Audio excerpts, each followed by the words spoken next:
अपने पिंडी के एमएनएज, मेरे एमपीज, मैं आप सबको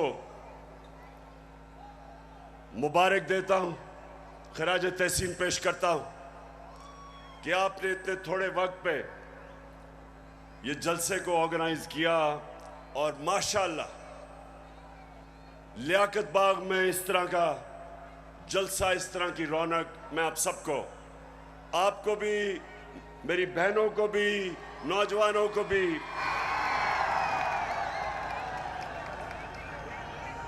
अच्छा, आपने बड़ा संजीदा तरीके से मेरी तकरीर सुननी है, क्योंकि आज मेरे मुल्क में कैंपेन चल रही है और मैं उस कैंपेन के ऊपर भी आऊंगा। उस कैंपेन का एक ही मकसद है कि मेरी कौम को हकीकी तौर पे आजाद ना होने दो। मेरे नौजवानों, खास तौर पे आप, मैं भी बैठा आपको देख रहा था, मुस्तकबिल आपका है।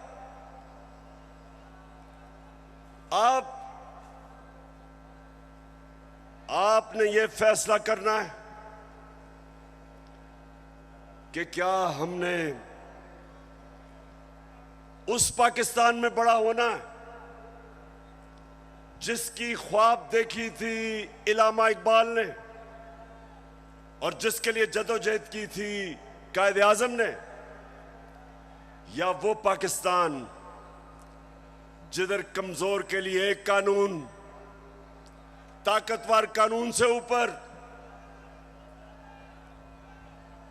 कमजोर अपने हकूक ढूंढता है और ताकतवर सारे कानून तोड़ता है।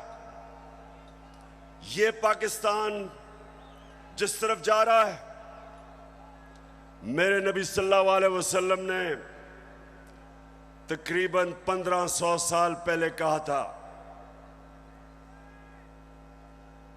कि तुम्हारे से पहले बड़ी कौमें तबाह हुई। जो कमजोर जब चोरी करता था तो जेल में डाल देते थे, लेकिन जब ताकतवर जुर्म करता था तो वो माशरा उनको नहीं पकड़ता था, कौम तबाह हो जाती थी। आज अगर हमारी कौम एक अजीम कौम नहीं बन सकी तो वो जो मेरे नबी सल्लल्लाहु अलैहि वसल्लम ने 1500 साल पहले कहा था, उस वजह से नहीं हो सकी। जिस मुल्क के ऊपर उसका सारा करप्ट टोला डाकू ईवानों में बैठ जाए और आम आदमी अपने बुनियादी हुकूक की तलाश में हो, जितनी मर्जी चोरी करनी है बड़ा डाकू चोरी करे, उसको पाकिस्तान का जब निजाम, इंसाफ का निजाम नहीं पकड़ता, उस मुल्क का कोई मुस्तकबिल नहीं है। इसलिए मैंने अपनी हकीकी आजादी की तहरीक का आगाज जो आज मैं शुरू कर रहा हूं, मैंने लियाकत बाग से किया, क्योंकि ये एक ऐसा तारीखी जगह है कि जो पाकिस्तान की मूवमेंट में कायद आजम के साथ लियाकत अली खान खड़े हुए थे, उनकी शहादत यहां हुई थी। मैं ये चाहता हूं कि मेरी सारी कौम आज तैयार हो जाए। जिस जदोजहद के लिए मैं आज आपको निकालने आया हूं, क्योंकि ये आपके मुस्तकबिल का मसला है। इमरान खान का तो अल्लाह सब दे चुका है, वो तो उसका बार बार शुक्र अदा करता है कि जाती तौर पे तो अल्लाह ने बड़े करम किए मेरे पे। लेकिन मुझे आपकी फिक्र है पाकिस्तानियों, जो आज मुल्क से हो रहा है, मुझे आपकी फिक्र है। चोर डाकू जब मुल्क की क़यादत पे बैठे हों और यहां ताकत में वो लोग हों जो जाती मफादात के लिए और अपनी अना के लिए मुल्क के मुस्तकबिल को तबाह करते हैं, इनको सिर्फ अवाम की ताकत शिकस्त दे सकती है। और मैंने अपनी आज कौम से वादा कर रहा हूं कि जब तक मैं अपनी कौम को हकीकी आजादी नहीं दिलवाऊंगा, मैं पाकिस्तान की सड़कों पे होऊंगा, मैं अपने लोगों के अंदर जाऊंगा, मैं अपनी कौम को उठाऊंगा।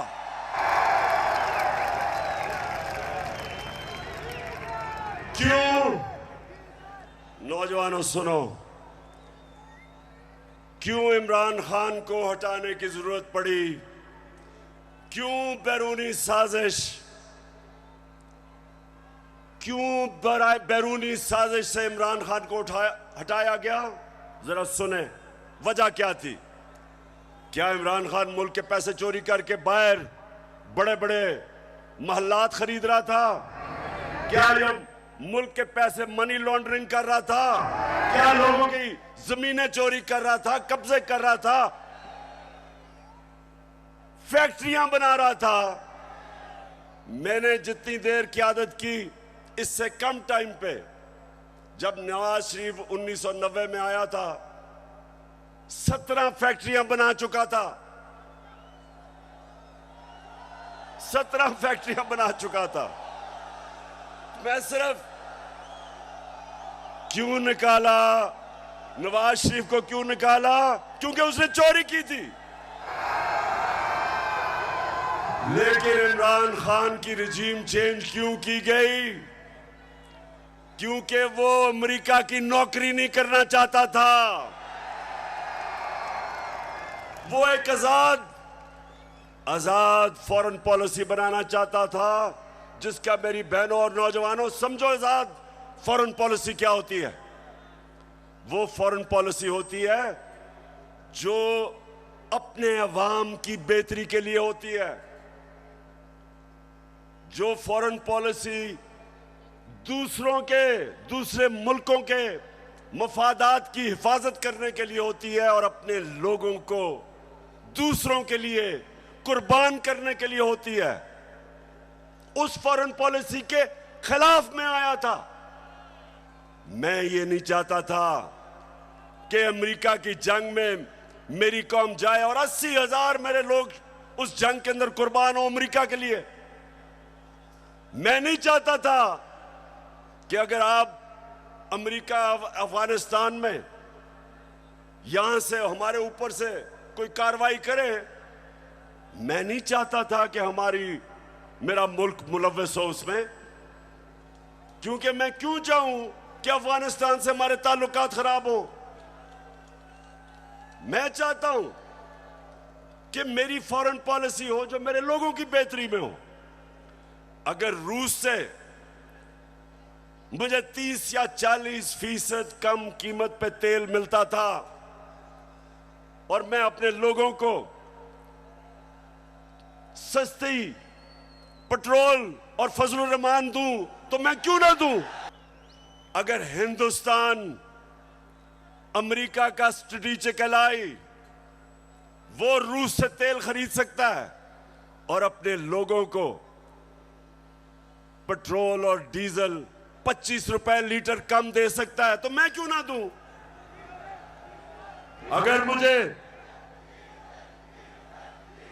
मुझे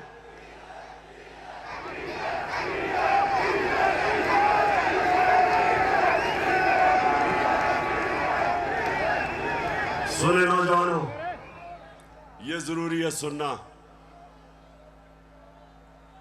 देखें, अब आप समझ जाए, आजाद फॉरेन पॉलिसी है हिंदुस्तान की। उनका मुल्क सारे फैसले करता है अपने लोगों की बेहतरी के लिए। हमारे यहां जो गुलाम बैठे हुए थे, फैसले करते हैं दूसरे मुल्क के लिए, अपने लोगों को कुर्बान करते हैं। हम दूसरों की जंगों में शामिल होके अपने मुल्क की तबाही करते हैं।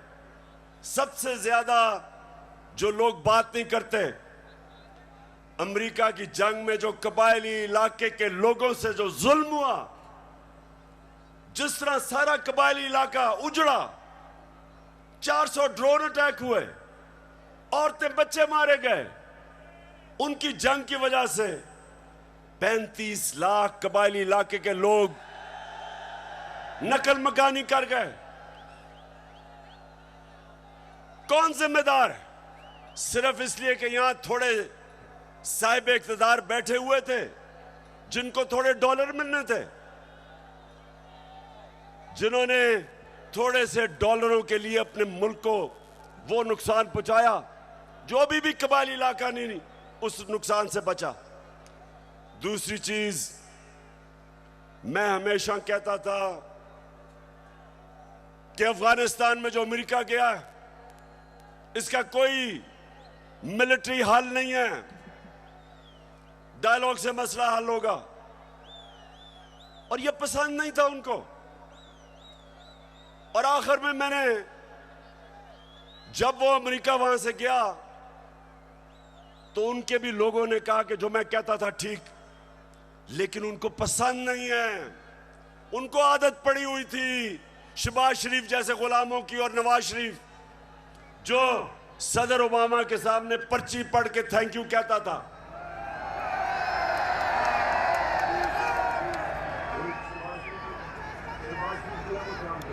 अब ये बड़ा जरूरी है आपने सुनना, क्योंकि मैंने आज आपको खास आगाज कर रहा हूं अपनी हकीकी आजादी की तहरीक, और मैं सबको तैयार कर रहा हूं।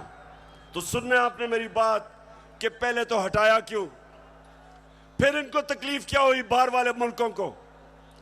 पहली दफा पाकिस्तान का प्राइम मिनिस्टर ओआईसी की मीटिंग में जाता है, यूनाइटेड नेशंस की जनरल असेंबली में जाता है, और क्या कहता है? कहता है कि मुसलमानों को बड़ी तकलीफ होती है जब हमारे नबी सल्लल्लाहु अलैहि वसल्लम की शान में गुस्ताखी की जाती है। आजादी राय की आड़ लेके सारे फोरम के ऊपर पहली दफा, बल्कि पाकिस्तान के लीडर ही नहीं, दुनिया में भी किसी मुसलमान लीडर ने यह बात नहीं की। और उसकी वजह से मुझे सबसे बड़ा फख्र यह है कि पहली दफा 2 मगरबी लीडर्स, रूस के प्रेसिडेंट पुतिन और कनाडा का जस्टिन ट्रूडो प्राइम मिनिस्टर, दोनों ने स्टेटमेंट दी कि आप आजादी राय की आड़ लेके हमारे नबी सल्लल्लाहु अलैहि वसल्लम की शान में गुस्ताखी नहीं कर सकते। यह कभी पहले नहीं हुआ। और 15 मार्च, जो मुझे सबसे ज्यादा फख्र है, आप अगर मेरे से पूछे ना कि 3.5 साल में किस चीज में सबसे ज्यादा फख्र हुआ, 15 मार्च यूनाइटेड नेशंस ने फैसला किया कि एंटी इस्लामोफोबिक डे बनाया जाएगा यूनाइटेड नेशंस में।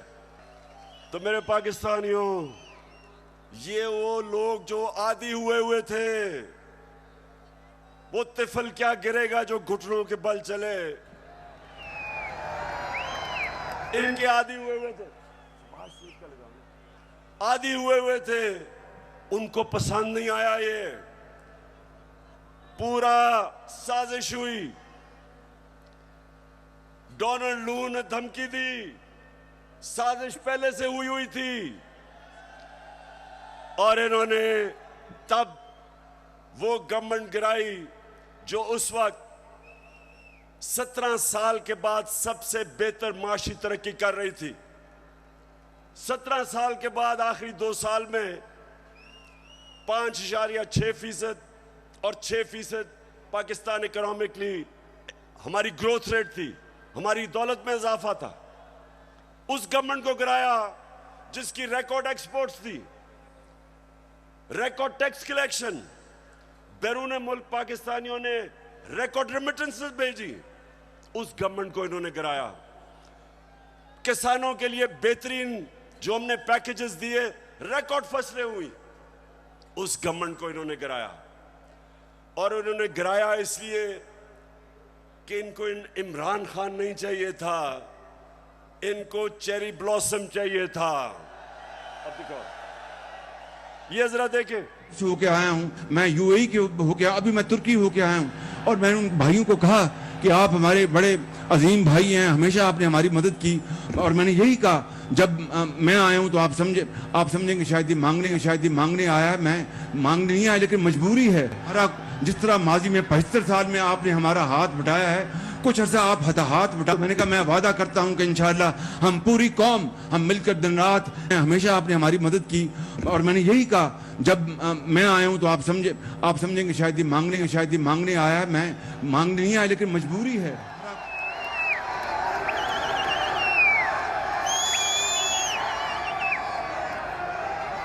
तो मेरे नौजवानों, मैं इसलिए आपके पास आया हूं, मैं भी मांगने नहीं आया, मैं आपको तैयार करवाने आया हूं कि अगर इस वक्त मेरी कौम खड़ी नहीं होगी, इस तरह के लोगों की गुलामी करेंगे जो कहता है कि जी हम तो भिखारी हैं, बेगर्स आर नॉट चूजर्स। तो मैं, अब सुने जरा मेरी बात, मैं अगली बात करना चाहता हूं। देखिए, पाकिस्तान में जब ये आए, अब मैं सिर्फ बताना चाहता हूं कि लोगों से हुआ क्या 4 महीने में। मुझे जितने लोगों ने बताया कि जब उनके पास बिजली के बिल आए,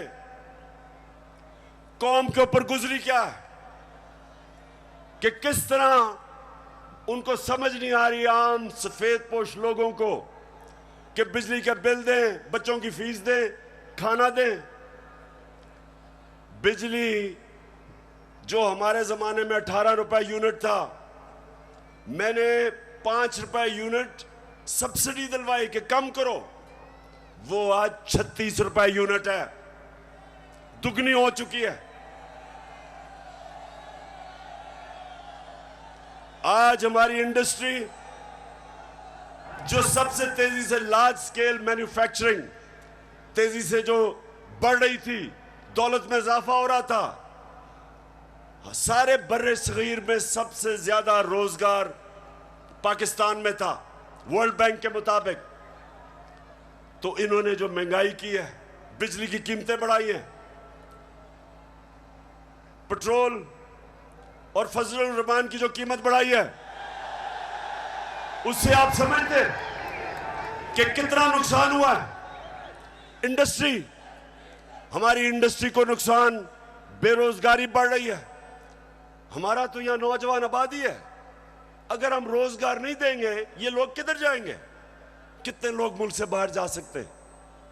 तो ये जो मैं आज आपके पास सिर्फ अब आपको बताऊं कि इन्होंने जो सारे चोरों के टोला ने मिलके कि जी बहुत महंगाई कर दी इमरान खान ने, मैं ये जरा आप सिर्फ थोड़ा आराम से सुने कि इन्होंने किया क्या है।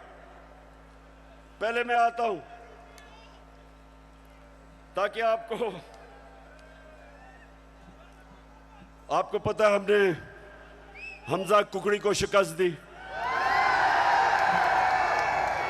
और आपको पता है उसका मुर्गी का कारोबार है।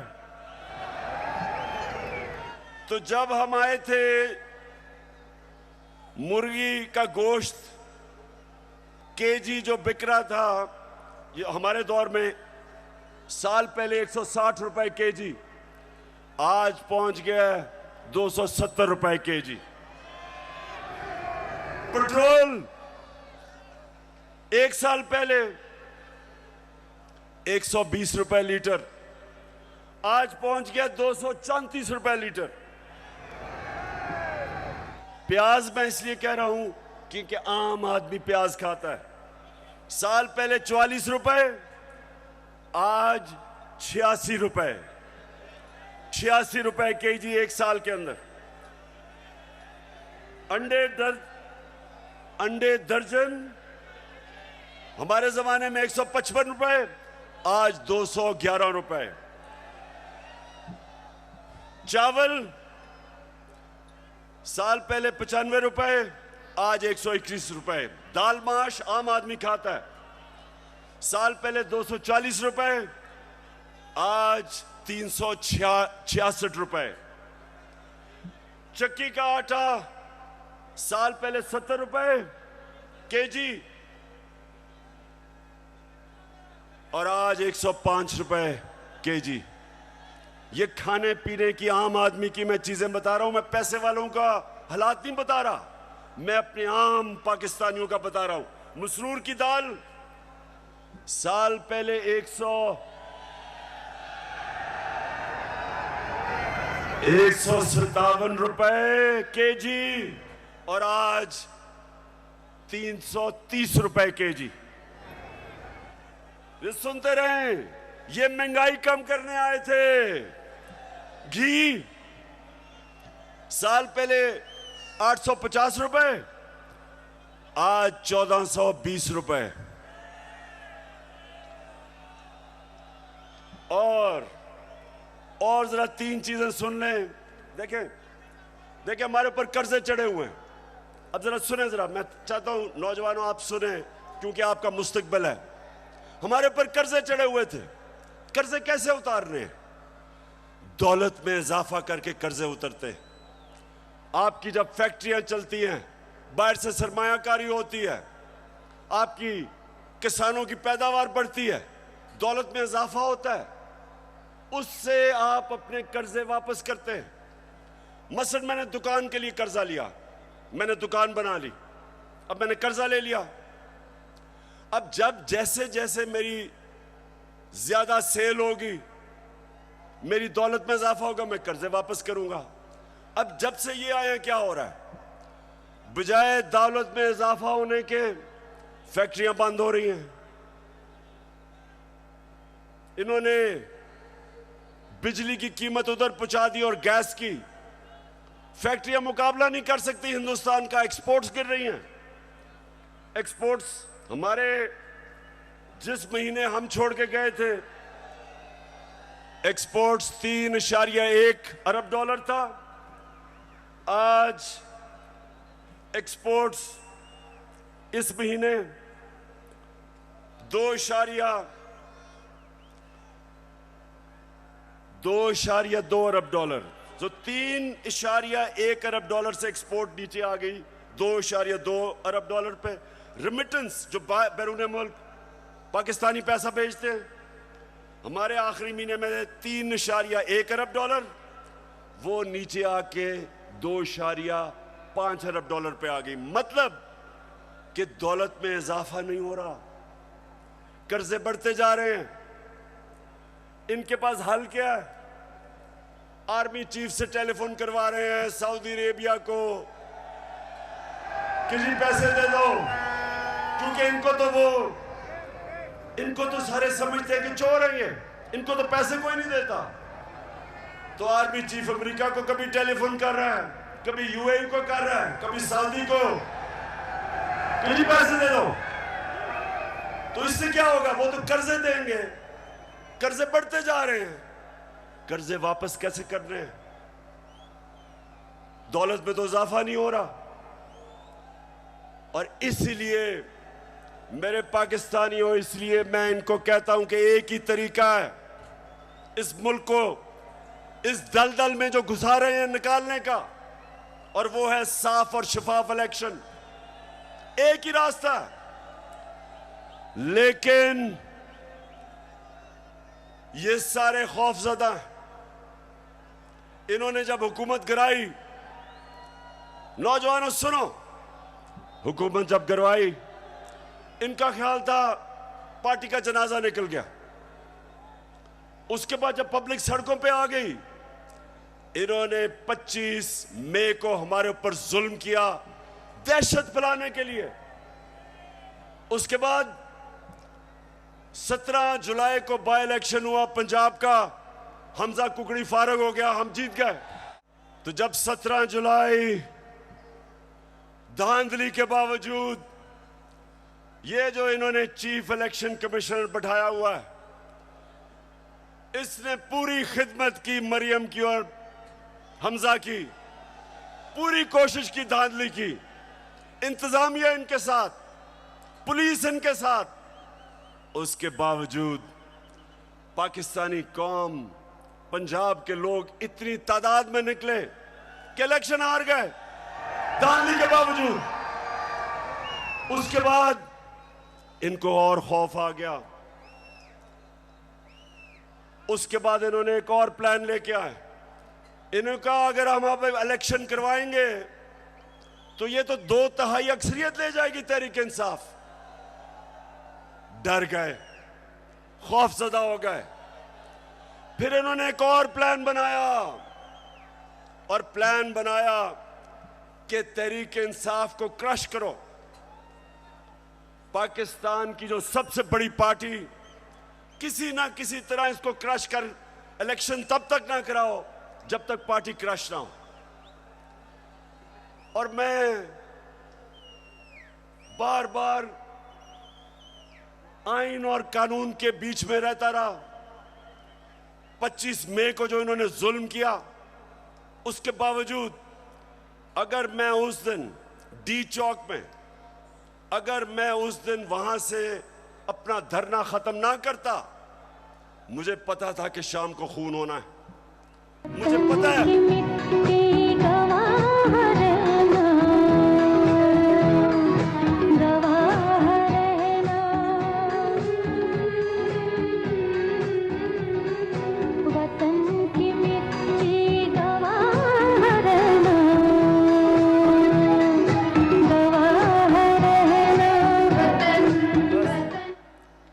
तो मैंने वापस इसलिए 25 मई को मैंने धरना इसलिए खत्म किया कि मैं नहीं चाहता था कि यहां तोड़ फोड़ हो, मैं नहीं चाहता था मुल्क में इंतशार हो, मैं नहीं चाहता था कि मेरे मुल्क को नुकसान हो। और मुझे पता था कि जिस तरह पुलिस ने दहशतगर्दी की और रेंजर्स ने हमारे ऊपर जिस तरह रबर बुलेट चलाई औरतों बच्चों पे, मुझे पता था कि अगले दिन इंतशार होना था। मेरे ऊपर केसेस कर दिए, 16 FIR मेरे पे काट दी। उसके बाद इन्होंने क्या किया, जरा गौर से सुने ताकि मैं आपको अपना अगला लाएअमल बताऊं। इन्होंने किया क्या? इन्होंने उसके बाद फैसला किया कि तहरीक इंसाफ को दबाया जाए। हमारे वर्कर्स के ऊपर FIRs, धमकियां,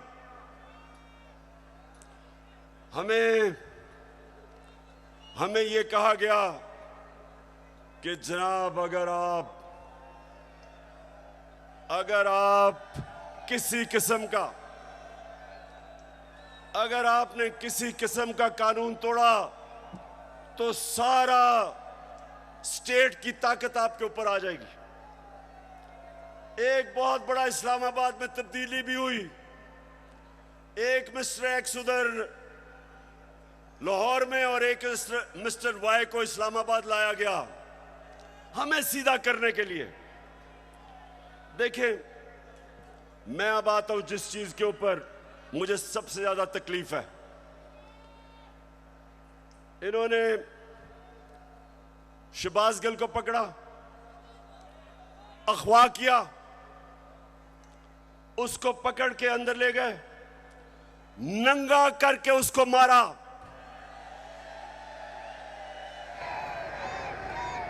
दो तीन दिन तक मुझे तो पता नहीं चला। जब मेरे वकील मिलने गए, उन्होंने मुझे आके बताया कि उन्होंने उसका क्या हशर किया।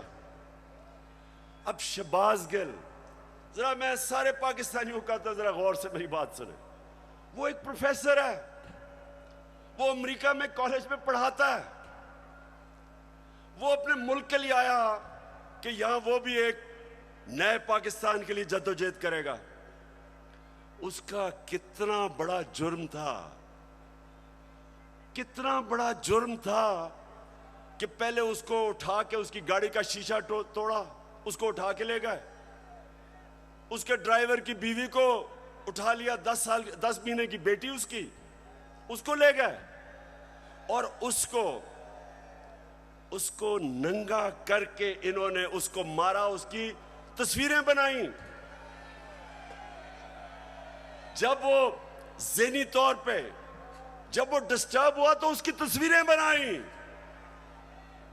मैं वो लोग जिन्होंने ये किया, मैं उन सारों को आज उनसे मुखातिब हूं कि आप सोचें कि आपसे ये होगा, कभी हुआ तो आपके और आपकी फैमिली के ऊपर क्या गुजरेगी। सोचें, एक इंसान की आप डिग्निटी खत्म कर रहे हैं, उसको जानवर भी इस तरह की हरकतें नहीं करते।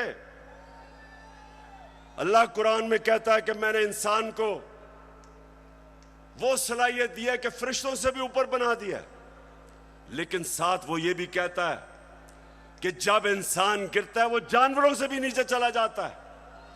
ये जो इन्होंने किया है ये जानवरों से भी नीचे चले गए हैं। फिर झूठ बोला जाता है, सारे डरे हुए होते हैं, सुपरिटेंडेंट सच नहीं बताते कि उसके ऊपर तशद्दुद हुआ, छुपाने की कोशिश की जाती है। और मुझे जो अफसोस हुआ कि मैजिस्ट्रेट ज़ेबा, जब आपके सामने एक आदमी आया और तशद्दुद पुलिस कर चुकी थी उस पर, क्या आपको वापस पुलिस के पास उसको भेजना चाहिए था? आपको तफ्तीश नहीं करनी चाहिए थी?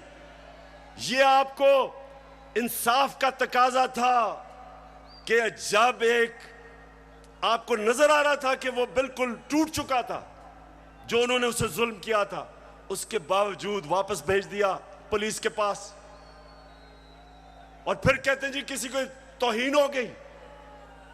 ये आप जो इतना बड़ा रुतबा है जज का, उससे आप इंसाफ नहीं कर रहे। और जो आईजी और डीआईजी इस्लामाबाद, इनके ऊपर, दोनों के ऊपर केसेस हमने दर्ज करवाए हैं, आप इनके ऊपर एफआईआर कटवाई है। और मैं सारी अपनी कौम को कहता हूं कि ये आजाद मुल्कों में ऐसी चीजें नहीं होती। सिर्फ गुलाम मुल्कों में, जिधर आपके हकूक नहीं होते, जिधर इंसाफ नहीं होता, जिधर आइन की और कानून की बालादस्ती नहीं होती, उन कौमों में यह होता है। वहां लोग गुलाम होते हैं, वो कभी ऊपर नहीं आ सकते। जिस कौम के अंदर इंसाफ नहीं होता वो कभी ऊपर नहीं आती। नबी सल्लल्लाहु अलैहि वसल्लम ने मदीना में लोगों को इंसाफ दे के आजाद कर दिया था। उन्होंने सबको कानून के सामने एक बराबर खड़ा कर दिया था। कोई ताकतवर किसी कमजोर पे जुल्म नहीं कर सकता था, इसलिए वो आजाद हो गए थे। हमारा हर जगह ये जो शहबाज गिल का केस है कि नवाज शरीफ ने उससे बहुत बुरी बातें पाकिस्तानी फौज के खिलाफ की है। देखें जरा इनकी टेप से इन्होंने क्या क्या कहा हुआ पाकिस्तानी फौज के ऊपर। नवाज शरीफ ने, ख्वाजा आसिफ ने, मरियम ने, उनको क्यों नहीं पूछते? क्योंकि वो ताकतवर हैं। वो बेचारा अमेरिका से आया था, कहा कि उसको पूछने वाला कोई नहीं, उसको इस तरह आपने जलील करके। और मुझे शर्म आती है कि हमारे मुल्क में इस तरह की इंसानों को जलील किया जाता है। और इंशाअल्लाह इसका हम पूरा कानूनी तौर पे हम पूरा इंसाफ लेके रहेंगे इसके ऊपर।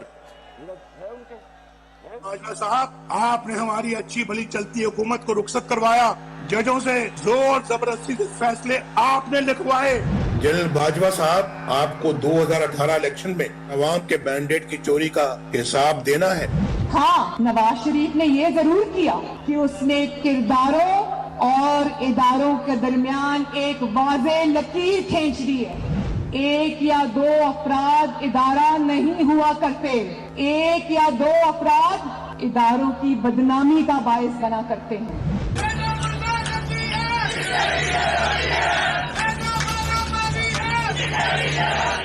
तुम हमें सियासत बतलाते हो, अपने हुदूद में रहो। इसराइल की नौकरी न किया करो।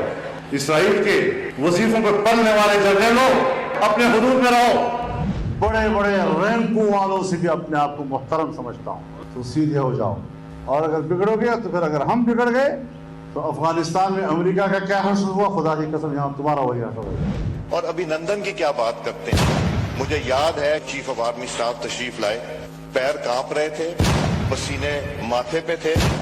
दफा के लिए ये पूरी इंप्यूनिटी के साथ अपना सीना चौड़ा करके डिफेंस बजट को क्लेम कर रहे हैं और मांग रहे हैं कौम से। कौम की हड्डियों से गोश्त तक जो है इन्होंने निचोड़ लिया है और उतार लिया। क्यों पिंडी, आप जज बने और आप फैसला करें कि ये हमारी फौज को क्या ये नुकसान पहुंचा रहे हैं या ये डैमेज करते थे, या वो जो शहबाज गिल ने का वो आपको पता भी नहीं चलेगा उसने क्या कहा इसके मुकाबले में। बहरहाल अगर उसने कुछ कहा तो उसके पास अदालत में जाए, कानून बने हुए हैं। लेकिन नंगा करके किसी के ऊपर तशद्दुद करना ये किसी भी इंसानी माशरे में नहीं होता, ये सिर्फ जानवरों के माशरे में, बल्कि वो भी मैं कहूंगा कि ऐसे नहीं होता। अच्छा, अब जो इनकी गेम है, इनकी गेम ये है कि ये शहबाज गिल को मिसाल बनाई जाए। ARY जो कि हमारा मौकफ, तहरीक इंसाफ का मौकफ पेश करता था, जो पाकिस्तान की नंबर 1 चैनल बन चुकी थी, उसको सिर्फ इसलिए बंद किया गया कि जनाब किसी तरह तहरीक इंसाफ का मौकफ ना पेश किया जाए। पैमरा को इस्तेमाल, अब पैमरा भी आ गया। पैमरा कहता है कि जनाब इमरान खान की लाइव तकरीर नहीं हो सकती। क्या जुर्म किया इमरान खान ने? जुर्म ये किया है, सिर्फ जुर्म एक है कि वो कभी इन चोरों के टोले को तस्लीम नहीं करेगा, ये जुर्म है उसका। उसके बाद सोशल मीडिया, उनके बच्चों को पकड़ पकड़ के धमकियां दी जाती है। मीडिया की कोई बात करे उनको धमकी दी जाती है। तो मैं आखिर में अब मैं अपने न्यूट्रल से मुखातिब हूं।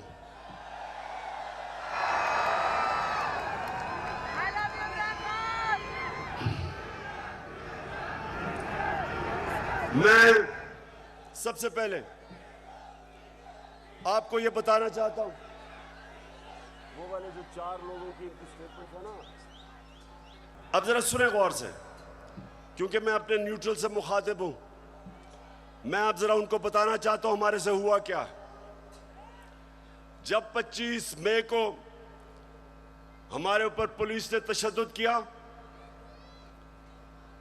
तो पुलिस के अंदर से मुझे बताया गया,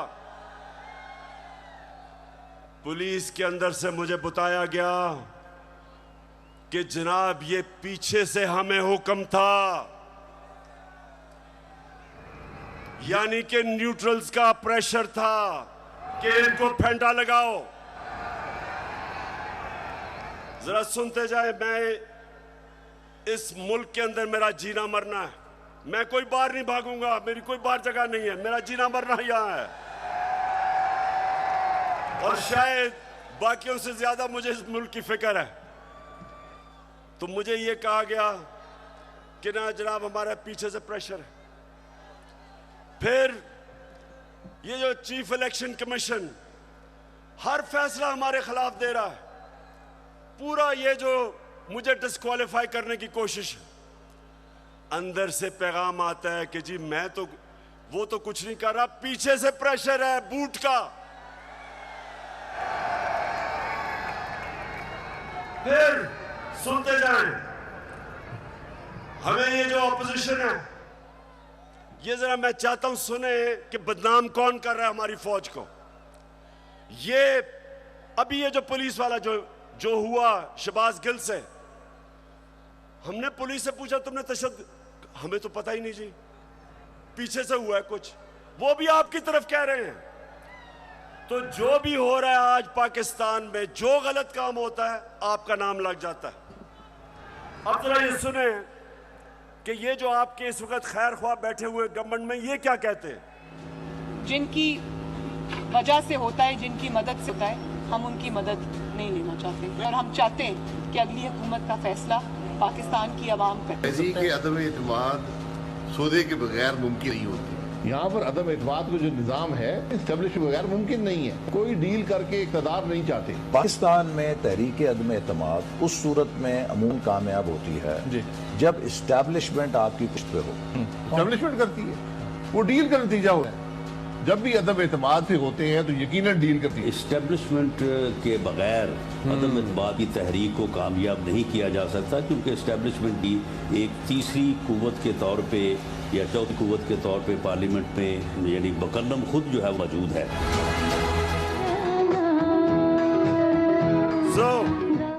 सो मैं ये सवाल पूछता हूं, कौन किसको बदनाम कर रहा है? और उसके बाद जरा सुनते रहें। हमें पैगाम आता है, मेरे घर से कोई मिलने आता है, उसको टेलीफोन आ जाता है एजेंसी से, जी कि जी आप क्या करने गए थे? मेरे घर में लोग मिलने आ रहे हैं, पुलिस खड़ी है नीचे, उनके जूते उतार रही है। ये पुलिस नहीं कर रही, पुलिस हमें खुद बताती है कि पीछे से न्यूट्रल्स का हुक्म है हमें। तो मैं आज पूछता हूं कि क्या आप न्यूट्रल हैं या नहीं हैं? बताएं हमें। और अगर नहीं है तो क्यों इस मुल्क को इतना नुकसान पहुंचा रहे हैं? अगर इन लोगों के साथ आपने खड़ा होना है तो क्या आपका ख्याल है कि जो कौम 30 साल से इनको चोर समझती है, वो क्योंकि आप आज इनके साथ खड़े हैं, वो इनको पाक कर देगी? वो मान जाएगी कि ये नहीं, चोर नहीं है? आपको भी नुकसान पहुंच रहा है। मैं आज इसलिए कह रहा हूं सब कुछ कि मुझे पता है प्लान क्या बना हुआ है। जो मिस्टर वाई आया, मुझे पता है वो क्या प्लान बना के आया है कि मीडिया को दबाओ, आवाज बंद करो, इनको डराओ धमकाओ, शहबाज गिल को मिसाल बनाओ, इमरान खान को जेल में डाल दो। इमरान खान को जेल से कोई फर्क नहीं पड़ेगा। जो करना करो, जो करना करो। मैं अपनी कौम के सामने सारी कौम को इकट्ठा करूंगा, और अगर ये जो डिस्क्वालीफाई कर रहे हैं जी, फंडिंग केस या फलाना केस, जो भी आप करेंगे, आप अपनी कौम को नुकसान पहुंचाएंगे। क्यों? क्योंकि सबसे बड़ी पाकिस्तान में इस वक्त नेशनल लेवल पे फेडरल पार्टी तहरीक एक ही है, तहरीक इंसाफ। सारे पाकिस्तान में है, सारे सूबों में है। ये मुल्क को इकट्ठा रख सकती है। कभी फौज अकेला मुल्क को इकट्ठा नहीं रख सकती, नहीं तो ईस्ट पाकिस्तान को इकट्ठा रख सकते।